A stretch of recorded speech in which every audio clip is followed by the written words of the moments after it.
We're getting ready to do some of our RV hydraulic maintenance. I am gonna pass the camera over to my husband Donnie. He's gonna give you guys some tips, some things that we do pretty much every time we make a stop, but we are pretty stationary for about a month right now, so we're doing some maintenance all around the rig just to make sure everything is good to go once we get back on the road. So let's go ahead and jump into those RV hydraulic tips. All right, so tip of the day, if you have hydraulic jacks, you always want to make sure you check your hydraulic fluid. When we bought our 2025 Brinkley 3610, there was a leak. Really, all it needed to be, I'm going to show you in here. There's a fitting that was loose. We did have a third-party inspector inspect it, but this piece right here, which is not really connected to anything, was leaking, and all it needed to be was tightened up. But as you can see, our hydraulic fluid did get low. So before you fill up your hydraulic fluid, there's two things that you're going to want to make sure you do.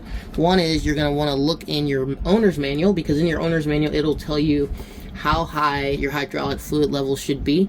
Ours is within 1/4 of an inch from the cap, and you can see that's where the max fill line is as well.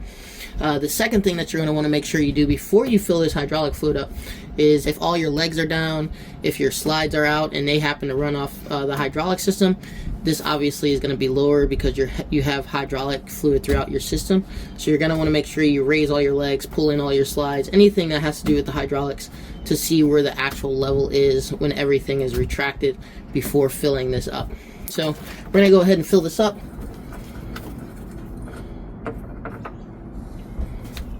We're going to use a filler. And you can get any standard automotive transmission fluid. That's what ours takes. So they just said use any automotive transmission fluid to fill it up. And we'll just go ahead and fill it up.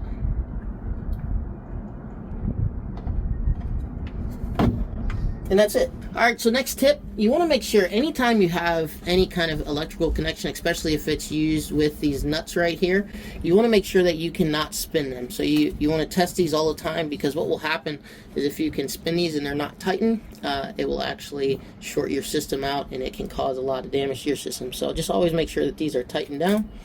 And you just want to check them. We check them every time we stop at a new location. Obviously we're driving on the road, it's rattling, anything can happen, vibration, so you always just want to make sure these are tight. And if they're not tight, or you can move them with your hand, you want to go ahead and tighten those up, so that way you protect your electrical system. I'm going to add my own one last tip here, and it is to keep this area where your hydraulic system is just nice and neat. Make sure that there's nothing in the storage area that can bump the lines, cause the lines to loosen. Like Donnie said, from travel, they may or may not loosen on their own, but just make sure there's no obstructions or anything here that can kind of fall into it and damage it. We started this full-time RV living journey almost a year ago now, but I'd still consider us pretty much newbies. So if you have any tips or any advice on the RV hydraulic system, make sure to leave those in the comments. If you have any questions, let us know and we'll be happy to help as much as we can,